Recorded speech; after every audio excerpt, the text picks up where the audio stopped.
jaalalli wanta salphina wanta nama yeellaasisu hin godhu jedha yookaan akkasii ni galutti. Lafa salphina hin dhaabbatu yookaan hin naqu. Haleluuyaa. Yookaan jaalalli wanta nama yeellaasisu hin godhu akkuma isin galutti qabataas. Caafata qulqullaa keessaa ergaa gara Efesoonitti amantoota magaalaa Efesoon keessa jiraniif caafame boqonnaa 5 lakkoofsa 1-4-5 isa jiru waliin ilaalame akkas jedha maqaa Gooftaa Yesuus nan dubbisaa. Mata dureen nuti kitaaba kanaatu boqonnaa 5 kun ifa keessa jiraachuu jedha. Akkas jedha nan dubbisa. Akka ijoollee jaalatamutti fakkeenya Waaqayyoo fudhadhaa. Fakkeenya Waaqayyoo fudhadhaa. Kiristoos akkuma nu jaallate isinis immoo jaalalatti jiraadhaa. Inni aarsaa fooliin isaa tolu qalma Waaqayyoof dhiyaatus godhee nuuf jedhee dabarsee of kenneera. Akka warra Waaqayyoof qulqullaa'anitti jiraadhaa malee halalummaan xuraa'ummaan hundinuu sassatis isin gidduutti nagaamiin iyyuu lakkoofsa 4 dubbii galateeffachiisu malee dubbiin gurratti hin tolle dubbiin midhaan of keessaa hin qabne qoosaan hin taanes hin dubbatinaa. Namni alaleen yookis xuraawaan yookis sassataan mootummaa Kiristoosii fi mootummaa Waaqayyootti galuu akka hin dandeenye beekaa. Namni sassataan waaqolii tolfamaan waaqessuu isaatiidha. Galanni guddaa Waaqayyoodhaaf haa ta'u.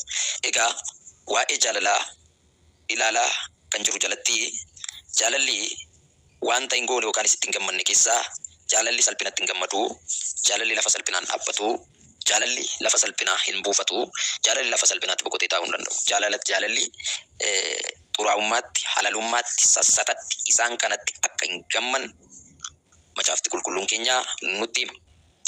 Kutaa kana keessatti barreessaan macaafa Efesoon Phaawulos kan ta'e bara 61-62tti dhaloota Kiristoos boodatti ergaa kana kan caafe yoo ta'u, ergaa kanas immoo mana hidhaa Roomaa keessa taa'ee ergaa Efesoon amantoota Efesoonii amantoota magaalaa Efesoon keessa jiraatanii Phaawulos kan caafe kan barreesse maal jedhaanii akkas jedhee itti dubbata. Akka ijoollee jaalatamuutti fakkeenya Waaqayyoo fudhadhaa. Akka kamitti? Akka ijoollee jaalatamuutti fakkeenya Waaqayyoo fudhadhaa. Fakkeenyi Waaqayyoo maalidha? Fakkeenya Waaqayyoo jedhee kan isa dubbisu maalidha? Maal baranna Waaqayyoorraa? Waaqayyoorraa fakkeenya maalii fudhachuu dandeenya? Waaqayyoon qulqulluudha. Muda maleessa. Mudaa hin qabu. Cubbuu hin qabu. Waaqayyoon maalidhaan isiniin jedhee? Muda maleessa. Waaqayyoon qulqulluudha. Waaqayyoon qajeelaadha. Isa bira immoo daraba Waaqayyoon kan inni ittiin beekama. Qulqullummaan beekama. Jaalalaan beekama. Harjummaadhaan beekama. Dhugaadhaan beekama. Ifaan beekama. Kennuudhaan beekama. Gargaaruudhaan beekama. Waaqayyo Gooftaan keenya waanan dubbadhee irra ga'uu hin dandeenye dhaloonni kumaatamni biyya lafaa kanarra jiran Kiristoos Yesuusin tajaajilan amantoonni waan dubbatanii bira ga'uu hin dandeenye gaarummaan Waaqayyoo guddaadha dubbatamee bira ga'uu hin danda'u. Beekumsa koo yartuu kana keessaa beekumsa koo xiqqoo keessaa kanan isinitti himu garuu Waaqayyoon guddaadha. Beekumsa koo xiqqoo yartuu kanaan waa'ee Waaqayyoo waan hin beeku wanti nan isinitti dubbadhu Waaqayyoon qajeelaadha. Waaqayyoon qulqulluudha, Waaqayyoon harjaadha, Waaqayyoon araara qabeessa, Waaqayyoon beekaadha, Waaqayyoon hoolchaadha, Waaqayyoon of galchaadha, Waaqayyoon ija dhala namaa yaada, Waaqayyoon akkasumaan nama jaallata. Haleluuyaa. Kanaaf Phaawulos akka ijoollee jaalatamuutti fakkeenya Waaqayyoo fudhadhaadha. Bageetaa Yesuus Kiristoos isin eebbisuu ganama kana waan tokko humna dhiiga hoolichaatiin fakkeenyi Kiristoos guyyaa har'aa jalqabee akka Waaqayyoo fakkaattanii jiraattan humni isin dandeessisu jireenya keessan irratti haa dhangala'u, jireenya kootti haa dhangala'u. Akka ijoollee jaalatamuutti fakkeenya Waaqayyoo fudhadhaa bakka. Fakkeenya abbaa keetiin jenne, fakkeenya haadha keetiin jenne, fakkeenya paastarii hin jenne, fakkeenya raajii hin jenne, fakkeenya faarfataa hin jenne, fakkeenya biraa hin jenne, fakkeenya Waaqayyoo.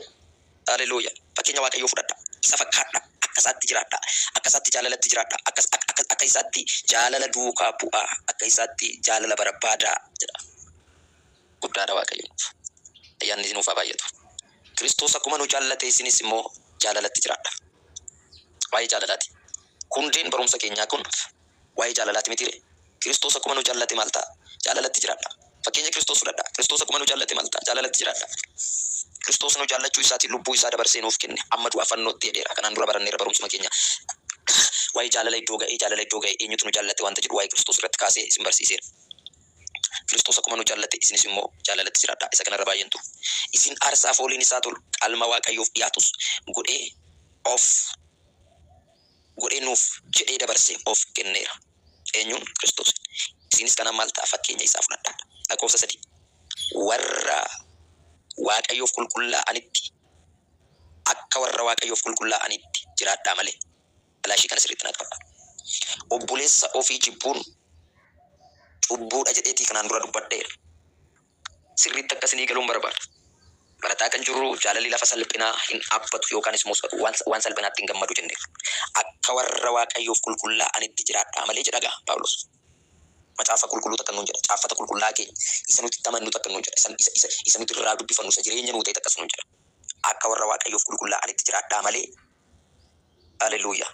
Kana jechuun warri Waaqayyoof hin qulqulloofne Waaqayyoof jiraachuu hin danda'u jechuudha. Aniif isin garuu Waaqayyoodhaaf waan qulqulloofneef karaa dhiiga ilma isaa dhiiga Kiristoos Yesuus wanta qulqulloofneef muda maleessa Waaqayyoo waan nu godheef warra mudaa hin qabne karaa dhiiga ilma Waaqayyoo Yesuus Kiristoos warra mudaa hin qabne waan taaneef nuyi warra isaaf qulqullaa'edha jechuudha.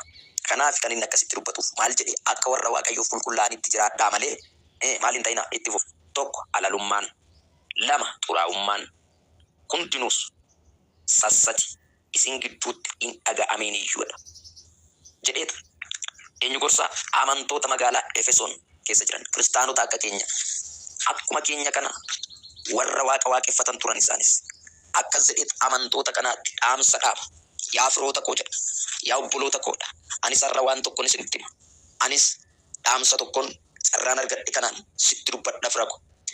Akka warra Waaqayyoof qulqullaa'anitti jiraadhaan jedhaanis. Akka warra mudaa hin qabne, akka warra Waaqayyoof qulqullaa'anitti jiraadhaa. Haleluuyaa. Isaaf jiraachuun bu'aadha qaba. Isaaf jiraachuun gatiidha qaba. Kanaaf akka warra Waaqayyoof qulqullaa'anitti jiraadhaa. Halalummaan, xuraa'ummaan hundinuus sassati isin gidduutti hin dhaga'ameen jedha. Loorii Ifaaniyaas Saapiraadhaa Jina Gatilatiyaas. Laame dubbiin kun jajjabaachuu danda'a liqimsa. Kiniiniin gaafa liqimsan wanta hadhaawaa waan of keessaa qabuuf liqimsuun namatti hin tolu. Garuu bu'ee immoo garaa namaatiif fayyina kenna. Foon namaati. Jajjabaatullee hadhaa'ullee barumsa waan ta'eef nan dubbadhaa liqimsa. Haleluuyaa. Halalummaan, xuraa'ummaan hundinuus sassati isin gidduutti hin dhaga'ameen iyyuu. Dubbiin sun isin keessatti hin dhaga'amin. Garuu wanti tokko isin keessatti haa dhaga'amudha. Dubbiin galateeffachiisu malee dubbii gurratti hin tolle. Dubbii midhaan hin qabne. Qoosaan hin taanes hin